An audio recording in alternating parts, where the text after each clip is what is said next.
Bonjour à tous, on se retrouve dans cette nouvelle vidéo et au programme du jour, je vais vous présenter les deux véhicules Tamiya avec lesquels je roule en ce moment avec RC Bordeaux. Donc on a premièrement une TT01 type E qui est assez vieille, que j'ai préparée pour le rallye, je vais vous montrer comment elle était préparée.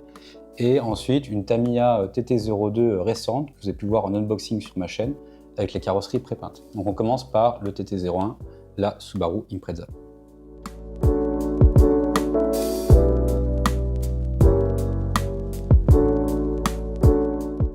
Donc la Subaru Impreza est un véhicule que j'ai toujours beaucoup aimé. Ici, donc c'est la version Tamiya TT01E. J'ai fait exprès de ne pas laver les véhicules. Donc la voiture, là, la Porsche a une session sur parking de supermarché.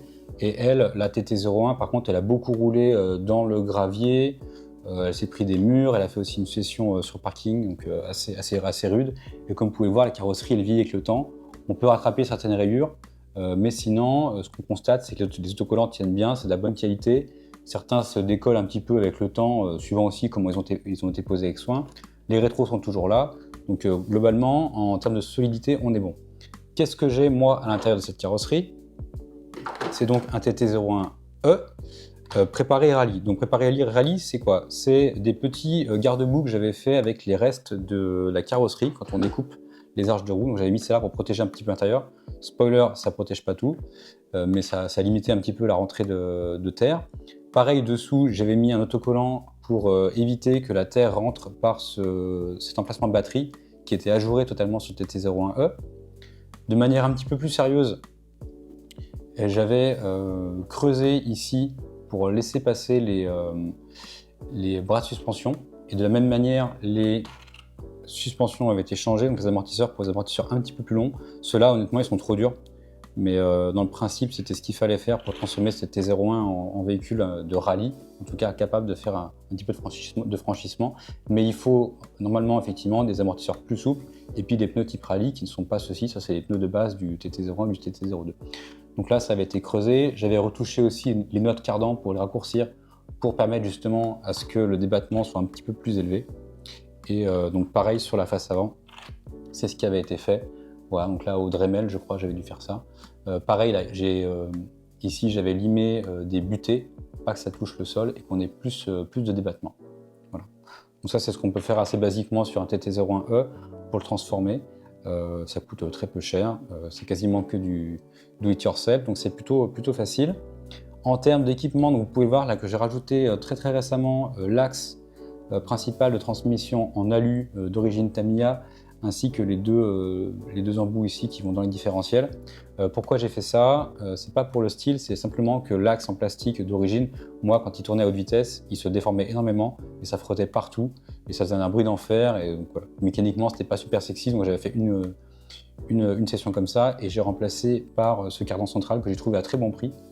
De même manière, j'en ai profité pour remplacer, puisque je tourne en brushless 2S, j'en ai profité pour remplacer le support moteur par un support moteur alu. Pareil, j'ai eu un prix pas trop cher, donc c'était pertinent. Là, on est sur un vieux combo chinois qui tourne en 2S, sachant que ça ne fonctionne pas tout le temps. Je crois qu'il y a un faux contact dans les fils. Donc, suivant comment on met le SC, ça tourne ou pas. Voilà. C'est vraiment un véhicule que j'ai vraiment maltraité en rallye, en bâche aussi, du coup, en faisant un petit peu n'importe quoi. Et là, que j'ai un petit peu reconverti pour rouler sur piste avec RC Bordeaux. Mais ça tourne pas trop mal. Et sinon, il a aussi le kit des roulements à billes sur la transmission, les roues, etc. Donc comme vous pouvez le voir, j'ai un pneu qui s'est barré, malgré ma colle que j'ai mise. Donc ça, un seul pneu, ça va, vous verrez qu'avec la Porsche, c'est un peu différent. Mais ça tourne pas trop mal. Par contre, le cerveau, je pense qu'il est très fatigué, parce que vraiment, les virages sont lents, la tenue de route est aléatoire, les pneus vont pas. Donc voilà. Une base très solide, par contre, ça demande encore un petit peu de boulot pour que ce soit, je dirais, intéressant de rouler sur parking. Donc les pneus à revoir, ceux-là, c'est vraiment trop mou, c'est pas bon. Et le cerveau qui est vraiment à la ramasse, donc je pense qu'il est juste très fatigué, il a pris des cailloux, etc. Donc avec le temps et les années, c'est peut-être normal. Donc voilà pour ce TT01, un véhicule toujours intéressant, un petit peu pénible à démonter à cause de cet axe central là, qui rigidifie l'ensemble, ce qui n'est pas dans le TT02. Là, dans le TT01, il faut démonter ça un petit peu à chaque fois qu'on va toucher au différentiel, donc c'est pas forcément très pratique. Voilà pour le TT01 Subaru avec lequel je roule en ce moment. On va passer au TT02.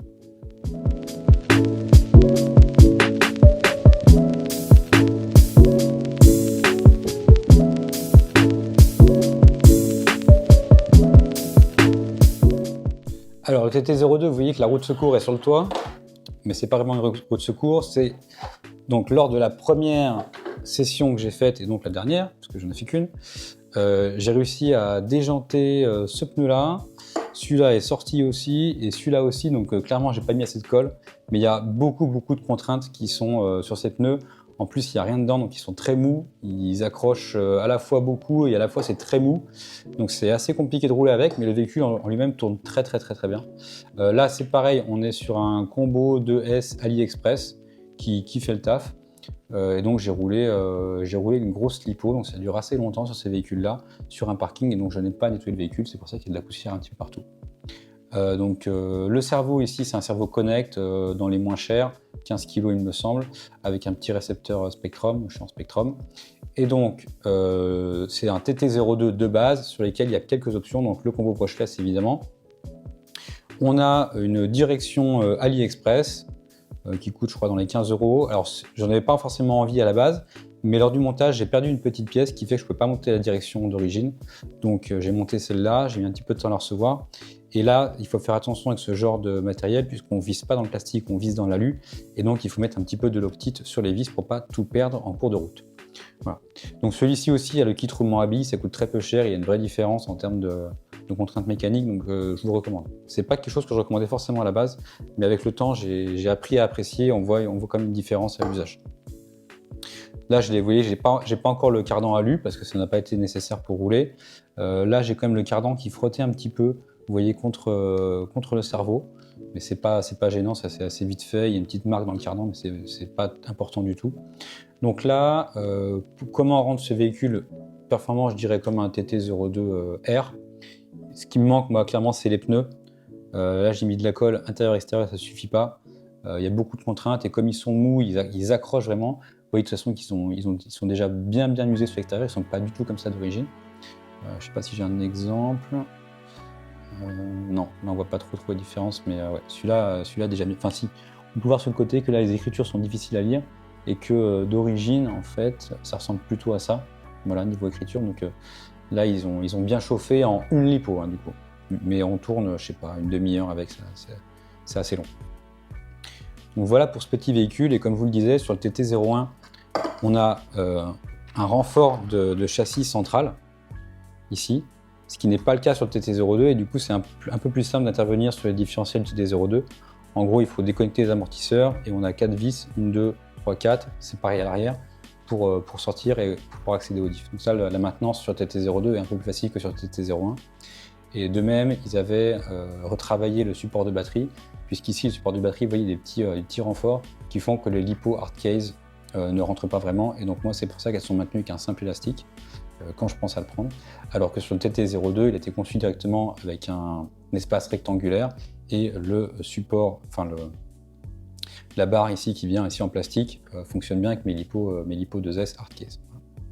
Si vous avez des questions, n'hésitez pas, j'y répondrai. Donc il y a des petites évolutions qui vont être faites sur ces véhicules à la marge pour les rendre un petit peu plus compétitifs. C'est surtout les pneus qui me manquent. Là, comme vous voyez, la situation pneumatique est assez terrible. Et puis on se revoit bientôt pour rouler avec RC Bordeaux ou d'autres retours sur des véhicules. Allez, bonnes vacances!